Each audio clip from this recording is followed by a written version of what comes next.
The Pittsburgh Steelers lost to the New England Patriots. I've got Ray Fittipaldo of the Pittsburgh Post-Gazette. He had his grades posted on post-gazette.com. But I want to step into his grades. We're going to take a closer look at what the real problems with this loss were, and the Steelers having a short week, how fast they have to correct a lot of these problems. We'll talk about that and a lot more on the North Shore Drive podcast. I'm your host, Chris Carter. Let's get into it. You are now listening to the North Shore Drive podcast, a show on all things Pittsburgh sports from the writers of the Pittsburgh Post-Gazette, hosted by Christopher Carter.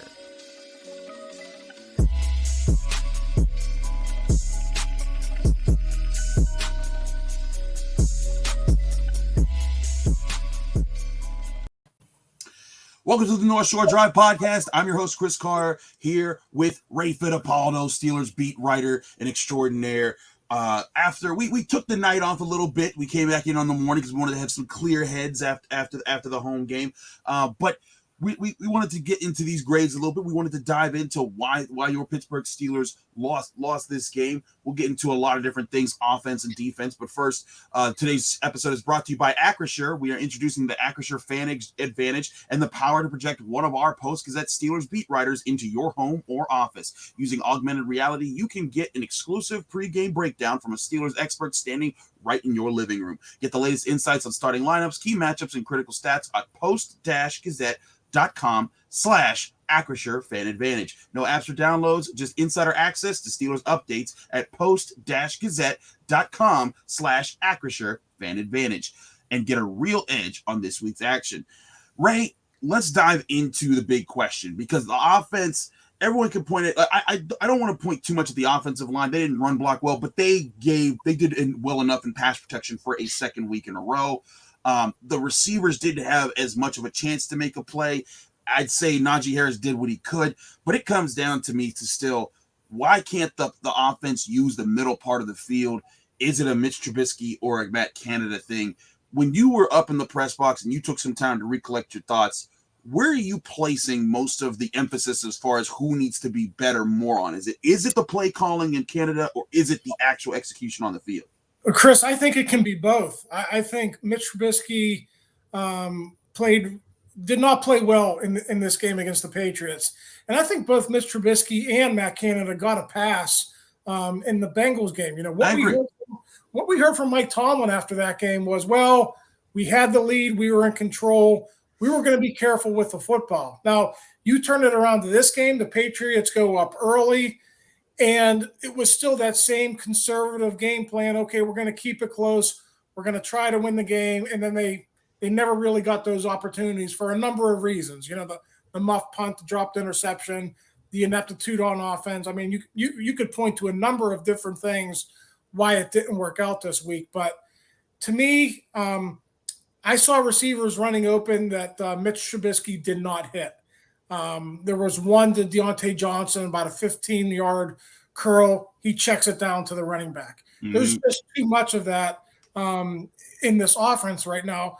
But I also blame Matt Canada too, because it was clear after the game. We asked Mr. Trubisky about that. I think it was 3rd and 8, like down on their own 12-yard line. Mm-hmm. And it was a check down to Najee Harris. And basically what Mitch said, without saying it fully, was, well, we have to have better answers in that situation. And to me, that was just a repeat of what we heard from Ben Roethlisberger last year about basically what we ran out of plays. We didn't have a play. We couldn't run a play for 3rd and 8, which is completely, you know, it's ridiculous. When you need to have a play for 3rd and 8. So, yeah, to me, I mean, Mitch was bad. Canada's been bad. And, you know, things got to get a whole lot better if they're going to withstand this little stretch here without TJ Watt. I think it's important to explain for our audience the difference between guys being open and guys being designed to look at. For example, all game long, I was seeing the same thing as you. There's guys open down the sideline. There's guys open down the middle part of the field. And that, to me, is still up to Mitch Trubisky. It'd be different if he was Kenny Pickett as a rookie. And it's like, all right, you are going to be going between 1 and 2 reads and not much more because you're adjusting to the NFL. But this is what Mitch Trubisky's 6th year in the NFL. And I get that this is his 3rd offense in 3 years, but there's still an expectation, at least from me, to be able to see the field and take what's there. And in fact, when we were talking to Minkah Fitzpatrick after the game, and I asked him what Mac Jones did well, he said Mac Jones took what we gave him. And to me, that's all Mitch Trubisky has to do for the Pittsburgh Steelers. He doesn't have to throw a 40-yard bomb that splits two guys down the seam and cover three. He doesn't have to, decipher the defense and make these amazing throws. Just take what's there. And there were so many times I saw a there that was not taken. And that, to me, is where it still falls on him. I do agree. Maybe Matt Canada's part in this is that he needs to design his offense and say, hey, you know what? We're going to treat Mitch Trubisky kind of more like a rookie quarterback and say, here's your one read and your two read, but he has to design up plays that's going to make those possible. And maybe it just means he's got to put more out in the playbook for it to happen. Well, let's compare and contrast the two offenses from yesterday, okay? Mac Jones willing to give his receivers a shot in one-on-one coverage. He did that with Nelson Aguilar with you could argue the biggest play of the game with 22 seconds to go before halftime. Steelers don't do enough. Number two, let's look at the way Mac Jones attacked the middle of the field. Mm-hmm. All day long, Jacoby Myers, little 15 yards, lofted over the linebackers, in between the safeties. All day long. Okay, even shorter intermediate routes, 7 to 10 yards over the middle, all day long. Now, I think there are reasons the Steelers don't do that. I mean, Mike Tomlin came out and said last week, you throw the ball over the middle, you're taking chances, we don't want turnover. So maybe there's a mental block there with Mitch Trubisky. Hey, I can't make mistakes in this offense or I'm going to get benched. And then let's look at that first quarter interception. That guy in the middle of the field. Middle of the field, right? Hey, now is that going to cause him not to go back to that? I mean, it was a bad read. He was covered. It was an easy tip, easy interception. So maybe there's a mental block, and maybe Mike Tomlin is causing this. Maybe he has to trust. Maybe he's got to trust his receivers and trust his quarterback so there's not that, okay, if I make a mistake, I'm going to get benched type of a thing. But listen, after that interception, you kind of knew, hey, it's going to be a long day for this offense. They don't throw it over the middle as it is. They made a tragic mistake. And, after that, Chris, I don't know what you saw. I saw check down. Mm-hmm. I mean, it was just conservative offense. And that's just not going to work when you're behind in the game. You got to take some chances. You got to move the chains, and they just didn't do enough of that. No, I agree. And what's funny is that was the play for the check down, because while Pat Freiermuth was double covered on the slant, I think it was Freiermuth that he was throwing to that play. I remember just seeing George Pickens just standing there in the flat with a defender 10 yards away from him, and it was 1st and 10. If he checks it to George Pickens, maybe he makes a guy miss, but at worst, he maybe gets 4 or 5 yards, and you're done with 2nd and 6 or 5. And you're not throwing a ball into double coverage in the middle part of the field. And that's another part where I was looking at it, and not just the how I was looking at the concepts of the plays, but also at the breakdowns as far as, as far as the emotional reactions you had from players. The play where you talked about where Deontay Johnson ran his curl route and there was a check down to Najee Harris. You saw Deontay Johnson just be like, what are we doing here? Like he just the frustration from kind of looking back at the quarterback. And that to me signaled that even he and Claypool are starting to get a little bit tired. George Pickens been tired. He ain't hiding his emotions from the quarterback play. But those two guys, I think last week, you didn't see them show any bit of physical frustration during the game against the Bengals. I think they're kind of used to not showing that with Ben Roethlisberger. But this was a game where I felt that we could say Matt Canada maybe could have called more plays that made it easier reads for Mitch Trubisky, but these were still NFL reads that he needed to make. And I think we're continuing to see why he wasn't kept in Chicago, why he wasn't even kept around in Buffalo as a backup, and why he's on his 3rd NFL team. Well, I mean, Chris, you were up at training camp probably as much as I was. I saw visible frustration from pretty much every target on that offense throughout training camp. Now, in training camp, yes. Now, it wasn't every play up at St. Vincent, but I can sit back and I can just recall these plays in my mind where receivers run free, they're open, and they're like, what's going on here? Why am I not getting the football? Mm-hmm. Every single one of them. I'm not going to single anyone out because I'm not going to do that. But every single target, tight end, receiver, kind of threw up their arms and they were wondering, hey, I'm open. Why am I not getting the ball? So, I mean, listen, Chris, there were a chance for Kenny Pickett. I think it was 5.5, 6 minutes to go in the third quarter. That's not going to end. That's not going to stop anytime soon. I don't think they're not going to have a short leash on a short week. No. Forget about that. Forget about that. But the pressure is starting to rise on Mr. Trubisky. Okay. And if he doesn't start to play better soon, you might see something happen early October, mid-October, because what's happening now with this offense isn't nearly good enough. It's not. I will say, though, I was surprised it took that long for the Kenny chance to start. My over-under was like the end of the first quarter. I was thinking it was going to come a lot sooner than it did. But as soon as it happened, I was like, there they are. I knew they was coming. Well, one more point about why it's both Mitch and Matt Canada. Sure. This is a theme going back to last season with Ben Roethlisberger, too. The only time they had success moving the football was in the 2 minute, right? Hurry up, let's get it. That almost takes Matt Canada out of the equation, or it minimizes his play calls. And it just, to your point, it just sets up, okay, we got 2 or 3 plays I'm going to call here, and, we're going to go. And, it just seems like when they're in the 2 minute, going back to last season, when they're not in their traditional huddle, that's when this offense looks best. So, hey, I'm going to reiterate my point. Mitch Trubisky is to blame. Matt Canada is to blame. It's almost like the chicken and the egg thing, right? The chicken or the egg. Pick your poison. But both of those guys got to step up, or it's going to be a long season. I agree entirely. We got to talk about the defense. We'll do that in just a minute here on the North Shore Drive podcast. But first, we got to talk about one of our great sponsors called Liquid Death. You may see your coworkers cracking open a can at your 9 a.m. meeting, but it's most likely not a beer. It's a new Mountain Spring water brand called Liquid Death. After establishing there's this new crazy water brand out there called Liquid Death that looks just like beer, we can explain that this is why this brand is called Liquid Death. Well, it's because it brutally murders your thirst, and it's working to murder plastic pollution on the planet. That's because they come in these infinitely recyclable tall boy cans that are helping to bring death to plastic bottles. They also donate 10% of their profits from every can sold to help kill plastic pollution. We all know how harmful plastic is to the environment and how good water is for you. So why not help out with both a tall, cold can of Liquid Death? Go get Liquid Death at your local Target, 7-Eleven, County Fair, or find a Liquid Death retailer near you with their store locator tool at liquiddeath.com/shore. That's liquiddeath.com/shore. We're also brought to you by MyBookie. With the Steelers setting up for their Thursday night showdown against the Browns, prepare for your winning season at MyBookie. Some people like to bet to earn. Some people like to bet to make the season more exciting. Either way, MyBookie gives you the most for your money with a double deposit bonus. It's quick and easy. A $250 deposit puts $500 in your account instantly, and you can use your funds to bet on as many games, contests, and props as you want. To claim your bonus, register today and use the promo code NSD. That's NSD for North Shore Drive, just like the name of this show.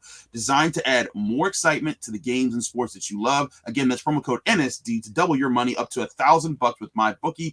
It's only week 3 of the NFL season, which means there's plenty of time to get in on the action. Don't miss out. Begin your winning season today exclusively at MyBookie.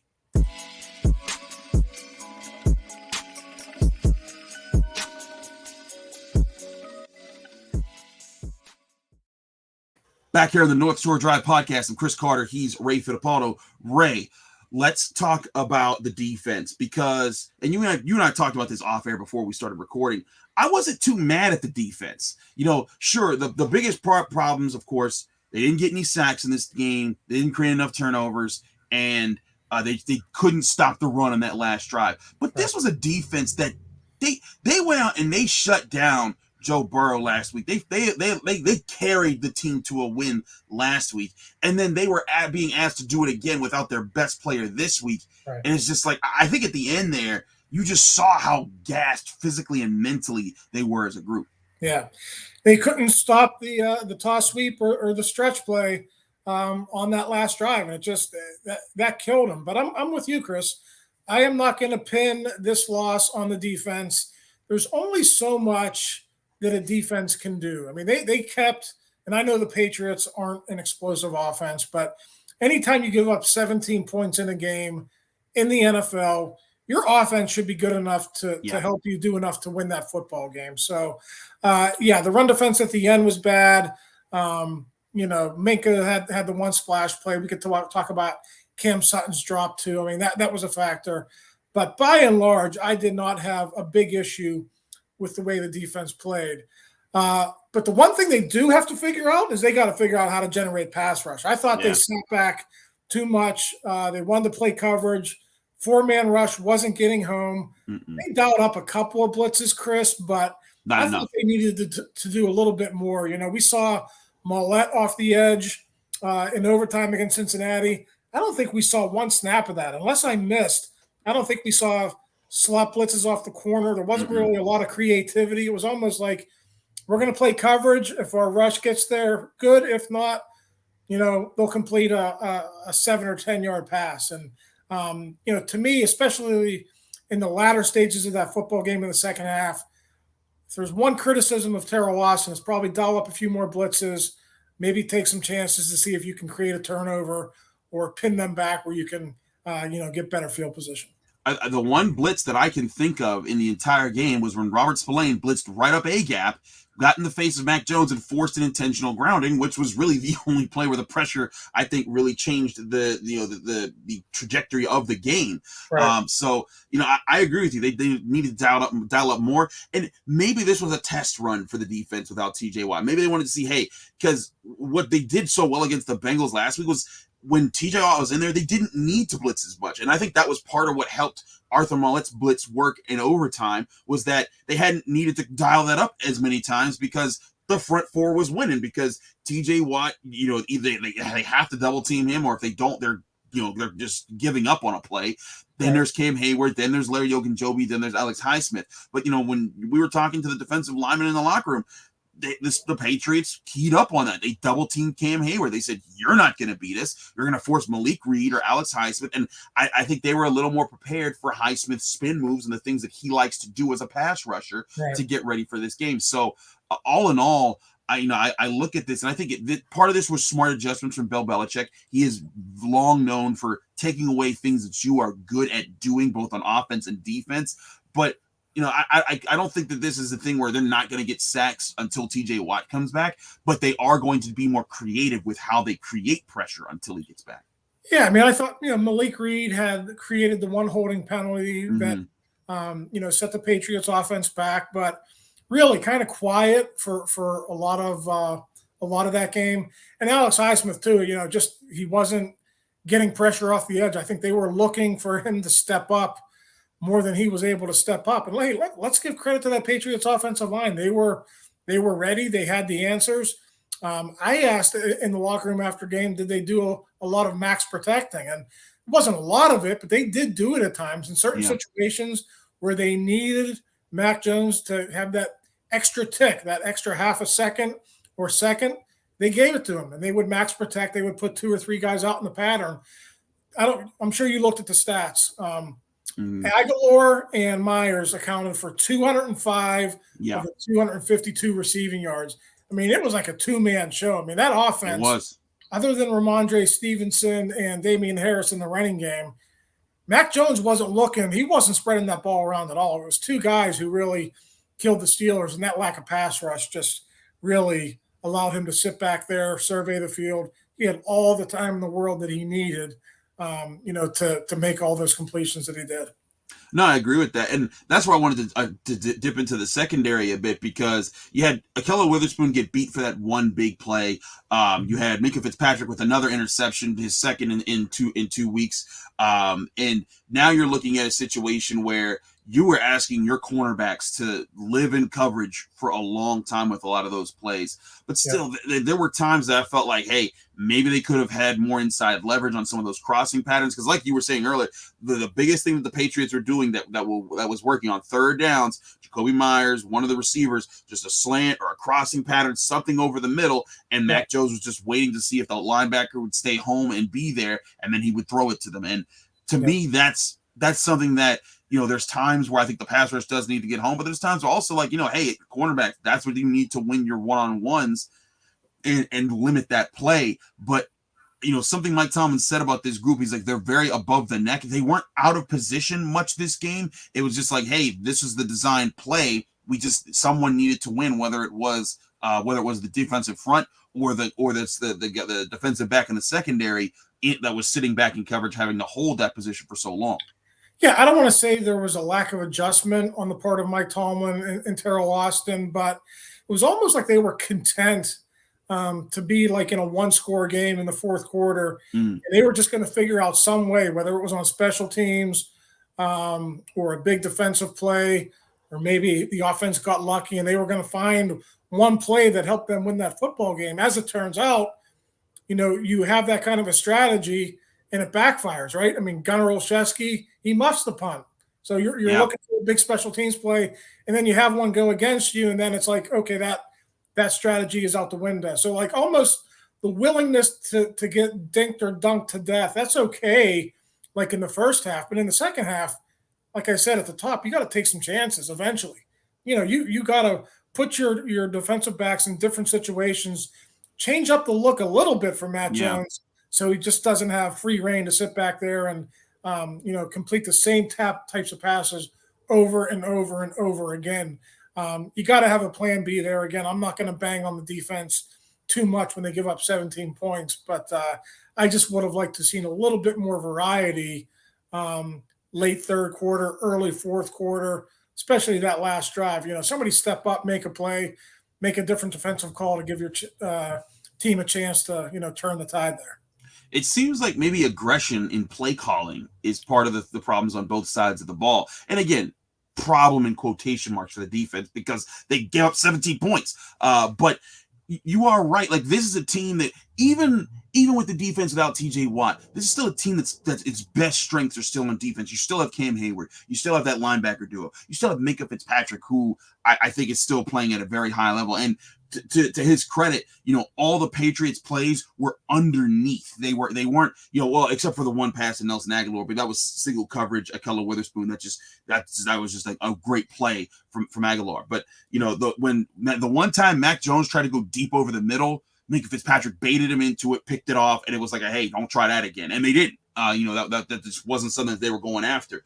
But this is a group that still needs to find ways to win. For this, find ways to carry the team to win at times until the offense figures out whatever it needs to figure it out, whether it's the offensive line getting better at run blocking or Mitch Trubisky seeing the field or Matt Canada getting him to see the field with easier reads. Either way, I do think you have a point there that the defense needs to do more in those situations, even without TJ Watt, to say, hey, we're going to create these opportunities. And if we lose here, that's fine.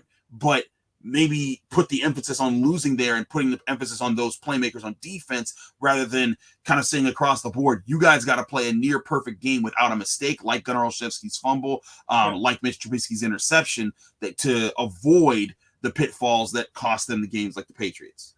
We'll go back to 2019. I mean, they had a very similar formula to win games in 2019. And in the end, they were an 8-8, 500 football team because it's hard to sustain defensive dominance over the course of a 17-game season, just with the way the quarterback play is in the NFL now and just the way the rules are kind of slanted towards offenses being able to, generate yardage and generate points. So I think we're looking at a very similar situation this year.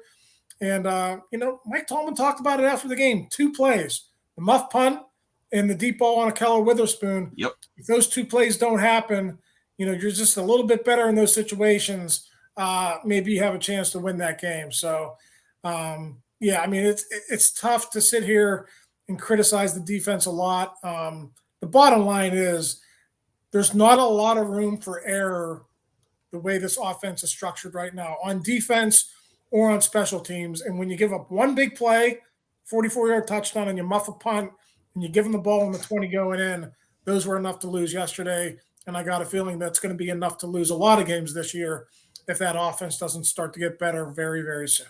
Agreed, but they do have a lot of games left to play. Their next one is in the AFC North, where the entire division lost this weekend. We'll talk about what's going on in the division in just a minute here. But first, with the North Shore Drive podcast, we got to talk about one of our other great sponsors, and that's Yinzers in the Berg. Now, if you don't know about Yinzers in the Berg, Yinzers, listen up, because this is one of the best places in the world to get Pittsburgh sports apparel. The Steelers campaign is off and running, so it's time to show your support for your black and gold, and it's easy. They have 2 legendary shops in the Strip District that you can go to any part of the week and look at all of their merchandise. But they also have an online store that's growing every single day. Yinzers in the Berg is the place to go for all your Pittsburgh sports apparel, accessories, and much, much more. They'll see you in the Strip District, or check them out online by going to shop at yinzerspgh.com. That's yinzerspgh.com for all your Pittsburgh sports apparel.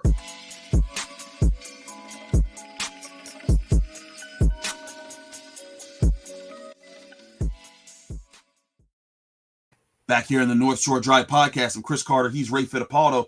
Ray, let's talk about what the heck happened in the AFC North, and then we'll bring it back to the Steelers as far as like, you know, what their outlook is.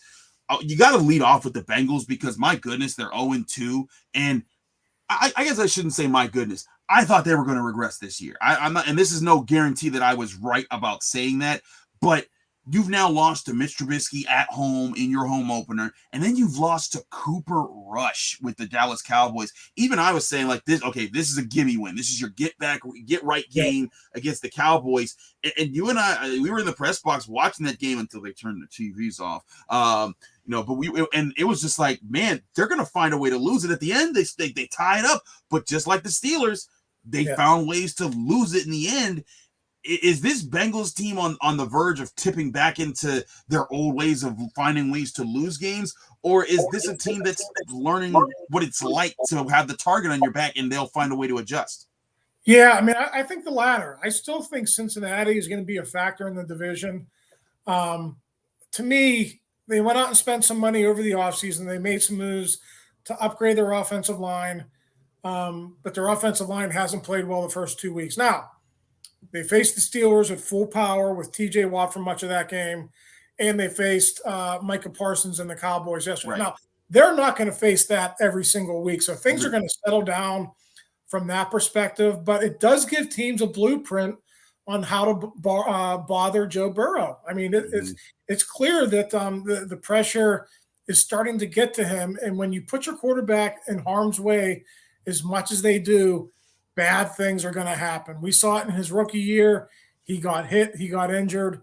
They got to find a way to figure that out. But, you know, I guess the good news for the Steelers and the good news for the Bengals, the Steelers are tied for first place in the AFC North, and the Bengals, as poorly as they have played, they're only 1 game back. So I thought this was going to be a very good division this year.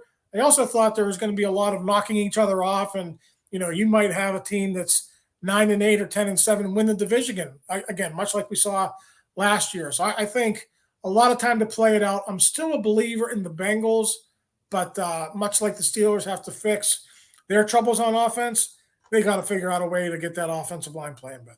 I do agree. They do have to find a way to get their offensive line playing better in Cincinnati. But it's a major thing. Joe Burrow, I think I saw the stat, 83 sacks going back to the start of last season, and the next closest quarterbacks in the NFL have 49.